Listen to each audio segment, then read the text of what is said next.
आप सभी को नमस्कार। दोस्तों, मकर राशि वाले जातकों का इस चैनल पे स्वागत है। इस वीडियो में हम आपको बताने वाले हैं मकर राशि वाले जातकों के लिए साल 2025 में 15 से लेकर 31 जुलाई तक का समय कैसा जाने वाला है। जुलाई महीने के बचे हुए 15 दिनों की समयावधि में आपकी राशि के ऊपर मौजूद ग्रही अवस्था मकर राशि वाले जातकों को क्या परिणाम देने वाली है। किन मामलों में मकर राशि वाले जातकों को कम प्रयासों में बड़ी सफलता मिलने वाली है और किन मामलों में मकर राशि वाले जातकों को सावधानी पूर्वक चलने की आवश्यकता भी जीवन में रहने वाली है। अतः ये राशिफल मकर राशि वाले जातकों के लिए ही बनाया गया है और आपकी चंद्र राशि के ऊपर प्रभावी है, तो आप इसे इसी आधार पर देखें। इस राशिफल के माध्यम से मकर राशि वाले जातकों के जीवन से जुड़े हुए सभी पहलुओं के बारे में जानकारी भी इस वीडियो में हम आपको देने वाले हैं। जैसे मकर राशि का करियर और व्यापारिक जीवन, आर्थिक जीवन, पारिवारिक जीवन, प्रेम संबंध, स्वास्थ्य, एजुकेशन लाइफ और अंत में हम आपको धार्मिक उपायों के बारे में भी जानकारी देने वाले हैं। तो मकर राशि वाले जातकों, साल 2025 में 29 मार्च को आपकी राशि से साढ़े साती उतरी है और ये साढ़े साती 2017 से ही आपके ऊपर चल रही थी और लगातार 7.5 वर्षों तक चली है। लेकिन एक बार पुनः शनिदेव आपके पराक्रम घर में अच्छी प्लेसमेंट के साथ तो मौजूद हैं, लेकिन शनि 13 जुलाई से वक्री हो चुके हैं, तो कुछ मामलों में आपको सावधान भी रहना चाहिए क्योंकि दोबारा शनिदेव आपके द्वितीय भाव का परिणाम देंगे। राहु देव का गोचर इस 15 दिनों में आपके द्वितीय भाव यानी वाणी भाव में हो रहा है। केतु और मंगल की युति जो है वो आपके अष्टम भाव में यानी आयु भाव पर बनी हुई रहेगी। सूर्य बुध का बुधादित्य योग 16 जुलाई से आपके सप्तम घर में 31 जुलाई तक बना हुआ रहेगा। बृहस्पति आपके छठे भाव में मौजूद रहेंगे, द्वादशेश होकर छठे घर में प्रभावी है, अतः विपरीत राजयोग बनाए हुए हैं। और मकर राशि के लिए काफी शुभकारी ग्रह शुक्रदेव माने जाते हैं, जो त्रिकोण भाव के अधिपति होकर आपके पंचम भाव में यानी त्रिकोण भाव में ही प्रभावी है। तो अब आइए हम आपको बताते हैं क्या मेजर परिणाम आपके जीवन में आपको मिलेगा और किन मामलों में आपको सावधान रहना है। तो मकर राशि वाले जातकों, सबसे पहले बात करते हैं करियर और व्यापारिक जीवन के मामले में। कुंडली के 10वें भाव से कर्म, व्यवसाय, प्रसिद्धि और मान सम्मान के बारे में विचार करते हैं।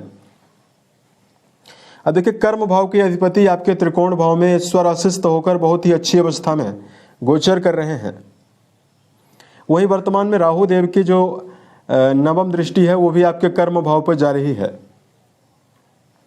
अतः मकर राशि वाले जातकों के जीवन में कर्म क्षेत्र के मामले में असीमित शुभता आपको मिलने वाली है। कर्म क्षेत्र के मामले में राहु का इम्पैक्ट कर्म भाव में रहने से जहां व्यापारिक परिस्थितियों में आपको कुशलता पूर्वक चलने में आसानी होगी, वहीं इस समयावधि में मकर राशि वाले जातक एक्टिव होकर काम करते हुए जाने जाएंगे। कुंडली का 10वां घर प्रभावी है, तो ऐसे में जो लोग इस समयावधि में कोई नवीन कार्य व्यवसाय की शुरुआत कर रहे हैं, उन जातकों के जीवन में 26 तारीख तक की समयावधि में नए कार्य व्यवसाय के अवसर मिलने की संभावना भी दिखाई देने वाली है।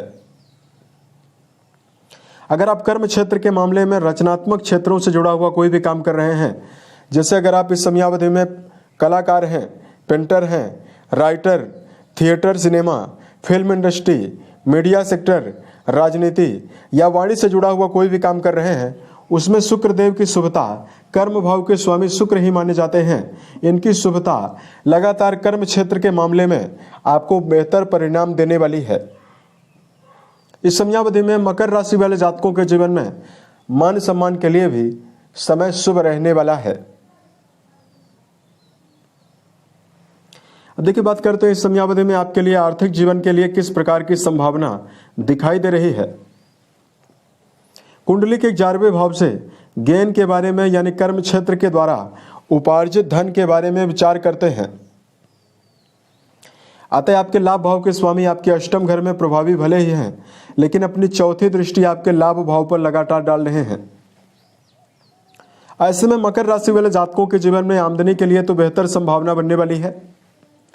लाभ भाव के अधिपति आपके अष्टम घर में प्रभावी हैं, तो ऐसे में इस समयावधि में अगर आप पैतृक संपत्ति लंबे समय से अर्जित करने का प्रयास कर रहे हैं, उसमें आपको बड़ी सफलता मिलने वाली है। गड़ा हुआ धन या रुका हुआ धन प्राप्त होने की भी बड़ी संभावना मकर राशि वाले जातकों के जीवन में दिखाई देने वाली है। कुंडली के दूसरे घर में राहु देव का गोचर लगातार हो रहा है, अतः परिवार के ऊपर धन का प्रबल व्यय होने वाला है। वहीं राहु द्वितीय भाव में रहेंगे तो आपके जीवन में धन की बचत ना के बराबर रहेगी। इस समयावधि में बात करते हैं मकर राशि वाले जातकों के लिए एजुकेशन फील्ड आपका कैसा परिणाम देगा।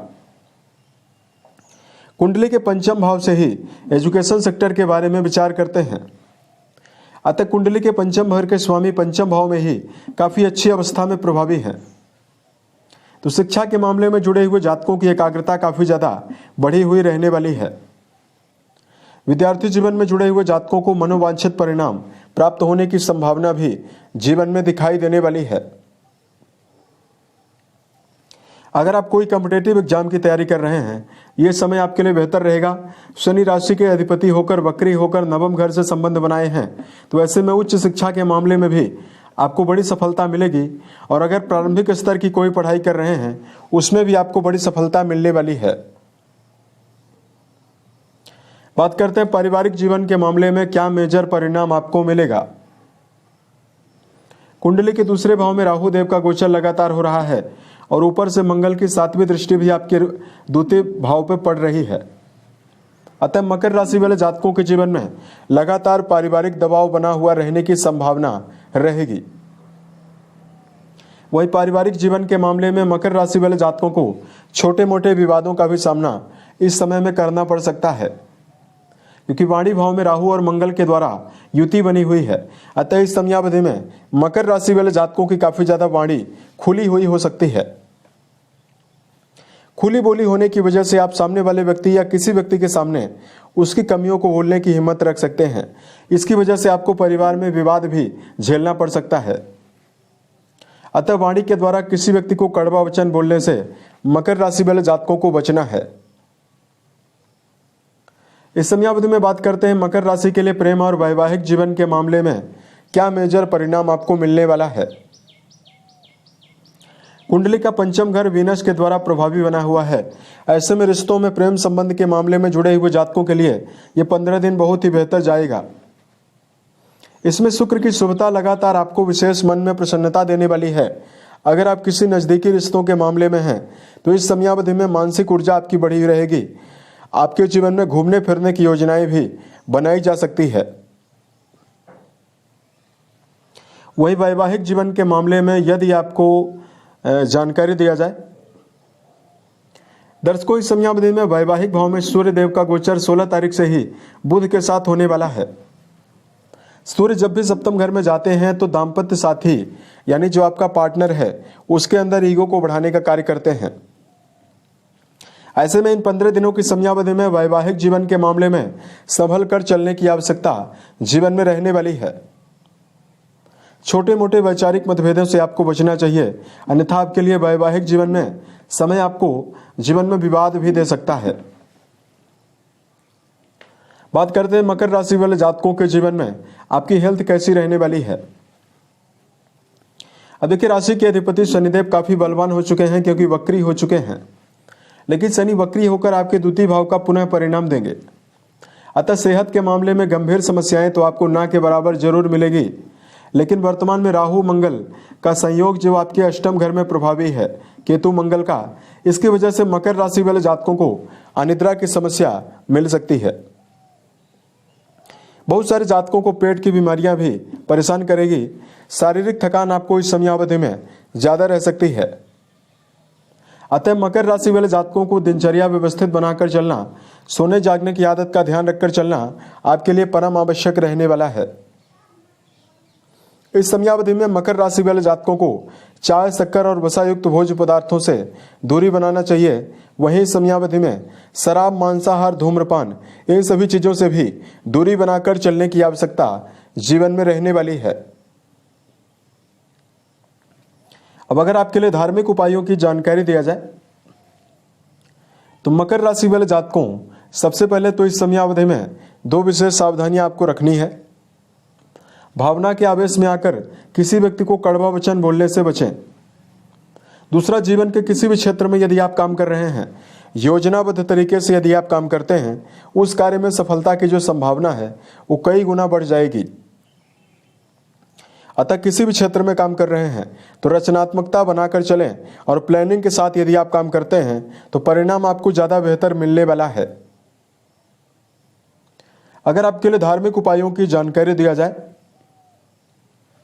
मकर राशि वाले जातकों को ओम शम शनिश्चराय नमः नामक मंत्र का जप करना, वहीं पीपल के वृक्ष के नीचे शनिवार के दिन सरसों के तेल का दीपक जलाना बेहतर परिणाम आपको देगा। यदि आप इस समयावधि में भगवान शिव की आराधना करते हैं, वहीं शिवलिंग पर जलाभिषेक करते हैं या अपने घर में रुद्राभिषेक आयोजित करके भगवान शिव का अभिषेक करते हैं, तो भी आपके जीवन में विशेष शुभता रहने वाली है। उम्मीद है यह जानकारी मकर राशि वाले जातकों को बेहतर लगी। अगर आप आने वाले समय में ज्योतिष, धर्म और दैनिक राशिफल से जुड़ा हुआ अन्य वीडियो देखना चाहते हैं, इस चैनल को सब्सक्राइब जरूर करें। अगर आपके जीवन में कोई भी समस्या है, आप हमें जरूर बताएं। प्रत्युत्तर या अन्य वीडियोज के माध्यम से हम उसका समाधान भी करने वाले हैं। ओम नमः शिवाय।